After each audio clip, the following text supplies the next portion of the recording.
20 के बाद जितना उन्होंने हम लोगों के लिए किया है उससे काम करेंगे।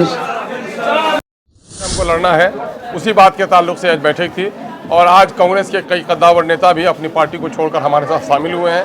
बैसा प्रखंड में आगामी विधानसभा चुनाव को लेकर AIMIM पार्टी का प्रखंड स्तरीय कार्यकर्ता सम्मेलन आयोजित हुआ। अध्यक्षता शाहिद आलम ने की एवं संचालन विधायक प्रतिनिधि अखिल बदर ने किया। कार्यक्रम में प्रदेश अध्यक्ष अख्तर इमाम मुख्य रूप से मौजूद रहे। उन्होंने संगठन को जमीनी स्तर पर मजबूत करने की बात कही। इस अवसर पर युवा प्रदेश महासचिव हाजी नाहिद गनी, समीम अख्तर, अनीश अनवर, मकसूद सरफराज सहित सैकड़ों कार्यकर्ता मौजूद रहे। सम्मेलन में दर्जनों नए कार्यकर्ताओं ने पार्टी की सदस्यता ली और चुनावी रणनीति पर चर्चा हुई। आज का सर क्या कार्यक्रम है?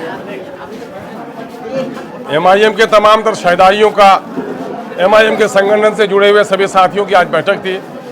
क्या आगामी इलेक्शन में कितनी मजबूती से हमको लड़ना है, उसी बात के ताल्लुक से आज बैठक थी और आज कांग्रेस के कई कद्दावर नेता भी अपनी पार्टी को छोड़कर हमारे साथ शामिल हुए हैं। बिलखुसूस भाई जनाबे शमीम साहब जो वहाँ के हैं, बोलान के रहने वाले, आबेपुर का है जहाँ पुल बन रहा है हमारा, वहाँ है। अकबरी बाबू जयरामपुर से हैं।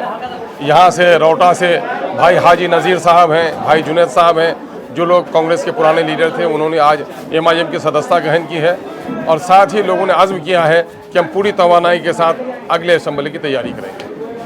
इस सम्मेलन से क्या संदेश देना चाहते हैं कार्यकर्ताओं को? कार्यक्रम समझता है कि भाई पूरे बिहार में सबसे पसमानदा अमोर है।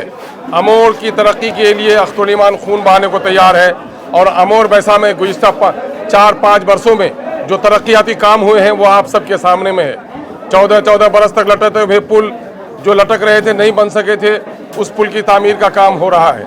खाड़ी और रसेली पुल आज बन रहा है। नदियों के कटाव वाले गाँव को हिफाजत बख्शी जा रही है। महानंदा जैसे नदी पे पुल बनाने का ख्वाब वक्त के वजीरों ने भी नहीं सोचा, अल्हम्दुलिल्लाह आज वहाँ बन रहा है और अमोर बैसा की सदा असेंबली में गूंज रही है। अमोर बैसा में दोनों ब्लॉक में अब हमारा डिग्री कॉलेज भी सैंक्शन हो गया है। दोनों ब्लॉक का हमारा बिल्डिंग ऑफिस भी सैंक्शन हो गया है। ब्लॉक ऑफिस का हमारा सैंक्शन हो गया है। बिजली के काम हमारे आगे बढ़ रहे हैं। किसानी के खातों में बिजली का काम चल रहा है। PSS सेंटर हमारा बनने जा रहा है बलुआ गुस्तरा में और फिर आप देखेंगे कि बौलान को किशनगंज के सिंगिया चकंदरा से जोड़ दिया गया है, जो 70 किलोमीटर की दूरी पर वो आ गया है। नंदनिया में हमारा पुल बनने जा रहा है। वहाँ हमारा सिमलबाड़ी की नपाई हो गई है। बकराधार में हमारा पुल बनने जा रहा है। सोनापुर में हमारा बन रहा है। वहाँ पर आप खता चौक से लेकर मनवारे तक बांध पर हमारी नई सड़क बनने जा रही है। तो अल्हम्दुलिल्लाह पूर्व पश्चिम दोनों इलाके में हम लोगों ने बड़े मजबूती के साथ काम किया है। जो है महागठबंधन से जो गठबंधन की जो आप लोगों ने की लगाई थी, मैंने खुले दिल से आदरणीय लालू जी को और घटक दल के तमाम नेताओं को अपना दिया है कि भाई आप हमें गठबंधन में शामिल कीजिए ताकि सेकुलर वोटों का बिखराव नहीं हो।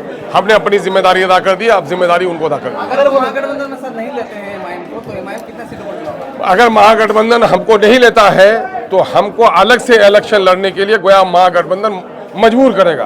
तो उस वक्त हम फैसला लेंगे, हम अकेले भी लड़ेंगे और हम उससे ज़्यादा प्रयास ये करेंगे थर्ड फ्रंट हम बनाएंगे। कितने सीटों पर लड़ने कांग्रेस? अब उसके भाई अब तक तो हमारी 100 सीटों पर तैयारी है, लेकिन मसला ये है कि फैसला करना अवैसी साहब को है और फिर गठबंधन में जो हमारे घटक दल होंगे उसके दरमियान में कंप्रोमाइज़ करके हम लोग ज़्यादा सीटों के लड़ने का गुमान नहीं रखते। हम लोग तो चाहते हैं कि दलितों की, कमज़ोरों की, अक़लियतों की ज़बान बन सके। अच्छा, आप दूसरे फ्रंट की जो बात कर रहे हैं तो एक संकेत टाइप का दे दीजिए कि अरे भाई संकेत क्यों, आपको 2020 याद होना चाहिए। ग्रांड डेमोक्रेटिक सेकुलर अलायंस हमारा बना हुआ था, वो हमारा है, लाइव है, हम उसको वो करेंगे, फिर से वही करेंगे।